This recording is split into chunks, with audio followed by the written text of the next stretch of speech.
ਕੀ ਕਰਾਂ ਮੈਂ, ਕਿੱਦਾਂ ਗੱਲ ਕਰਾਂ ਸ਼ੀਦੋ ਨਾਲ, ਕਿਤੇ ਨਾਰਾਜ਼ ਹੀ ਨਾ ਹੋ ਜਾਵੇ।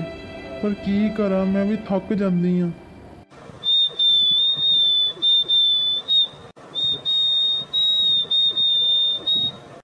ਕੀ ਗੱਲ ਆ ਸ਼ਾਨੋ, ਕਿਹੜੀਆਂ ਸੋਚਾਂ 'ਚ ਪਈਆਂ? ਮੇਰੀ ਗੱਲ ਸੁਣ, ਨਾਰਾਜ਼ ਨਾ ਹੋਈ, ਜ਼ਰਾ ਗੌਰ ਨਾਲ ਮੇਰੀ ਗੱਲ ਸੁਣ ਲਾ। ਸਾਰੇ ਘਰ ਦੇ ਕੰਮ ਮੈਂ ਕਰਦੀ ਹਾਂ, ਮੈਨੂੰ ਨਹੀਂ ਪਤਾ ਤੂੰ ਕੰਮ ਵੰਡ। ਮੈਂ ਥੱਕ ਜਾਂਦੀ ਹਾਂ ਇਕੱਲੀ ਕੰਮ ਕਰ ਕਰਕੇ। ਲੈ ਬਸ ਇੰਨੀ ਗੱਲ, ਮੈਂ ਹੁਣੀ ਮਸਲਾ ਹੱਲ ਕਰ ਦਿੰਦੀ ਆ ਤੇਰਾ, ਤੂੰ ਟੈਨਸ਼ਨ ਨਾ ਲੈ, ਮੈਂ ਹਰ ਕੰਮ 'ਚ ਤੇਰਾ ਸਾਥ ਦਊਂਗੀ। ਆਹ ਤੇ ਬਹੁਤ ਚੰਗੀ ਗੱਲ ਆ ਸ਼ੀਦੋ, ਜਲਦੀ ਜਲਦੀ ਦੱਸ ਤੂੰ ਘਰ ਦੇ ਕਿਹੜੇ ਕੰਮ ਕਰਨੇ ਆ ਤੇ ਮੈਂ ਘਰ ਦੇ ਕਿਹੜੇ ਕੰਮ ਕਰਨੇ ਆ, ਮੇਰੀ ਪਰੇਸ਼ਾਨੀ ਦੂਰ ਹੋਵੇ। ਉਹਨੇ ਜ਼ਰਾ ਧਿਆਨ ਨਾਲ ਤੇ ਹੋਰ ਨਾ ਸੁਣੀ। ਅੱਛਾ ਦੇਖ, ਸਾਰੇ ਘਰ ਦੀ ਸਫਾਈ ਤੂੰ ਕਰਨੀ ਆ ਤੇ ਸਾਰੀ ਚੀਜ਼ਾਂ ਮੈਂ ਝਾੜਨੀਆਂ ਵਾ। ਚੰਗਾ ਹੋ ਗਿਆ। ਅੱਗੇ? ਕੱਪੜੇ ਤੂੰ ਧੋਣੇ ਆ ਤੇ ਸੁੱਕਣੇ ਮੈਂ ਪਾਣੇ ਆ। ਅੱਛਾ ਹੋਰ? ਕੱਪੜੇ ਇਸਤਰੀ ਤੂੰ ਕਰਨੇ ਆ ਤੇ ਅਲਮਾਰੀ ਵਿੱਚ ਮੈਂ ਰੱਖਣੇ ਆ। ਸੁਬਾਹ ਦਾ ਨਾਸ਼ਤਾ ਤੂੰ ਬਣਾਉਣਾ ਵਾ ਤੇ ਚਾਹ ਮੈਂ ਪਕਾਣੀ ਆ। ਅੱਛਾ ਆ ਵੀ ਹੋ ਗਿਆ, ਤੇ ਅੱਗੇ ਕੀ ਕਰਨਾ?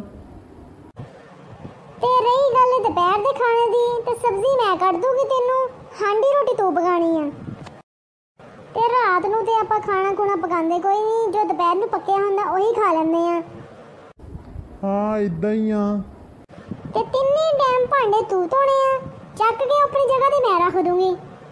ਹੁਣ ਦੇਖ ਸ਼ਾਨੂ, ਹਰ ਕੰਮ ਮੈਂ ਅੱਧਾ ਅੱਧਾ ਵੰਡ ਲਿਆ ਵਾ, ਹੁਣ ਤੂੰ ਮੈਨੂੰ ਕਹੀ ਨਾ ਕਿ ਤੂੰ ਥੱਕ ਜਾਂਦੀ ਆ। ਤੇ ਅੱਛਾ ਆ ਤਾਂ ਠੀਕ ਆ।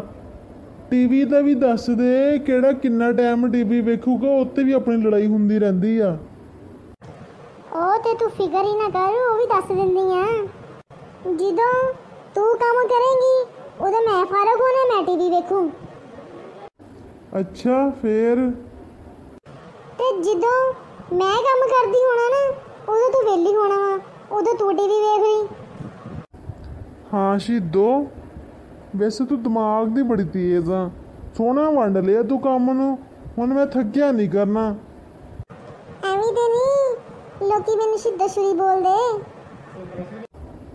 ਹਾਂ ਹਾਂ ਹਾਂ ਹਾਂ ਸਹੀ ਬੋਲਦੀ ਆ, ਬਹੁਤ ਤਿੱਖੀ ਆ ਤੂੰ। ਚੱਲ ਹੁਣ ਮੇਰੀ ਭੈਣ, ਕੰਮ ਆਪਾਂ ਕੱਲ੍ਹ ਤੋਂ ਵੰਡੇ ਕਰਾਂਗੇ, ਹੁਣ ਤਾਂ ਮੈਨੂੰ ਚਾਹ ਹੀ ਪਿਲਾ ਦੇ 1 ਕੱਪ। ਅੱਛਾ ਲਿਆਂਦੀ ਆ। कैसा बेवकूफ़ बनाया शानू नू, पूरा दिन वेली होगी तो टीवी वेखूगी। मौजा ही मौजा, शाम सवेरे हुण मौजा ही मौजा।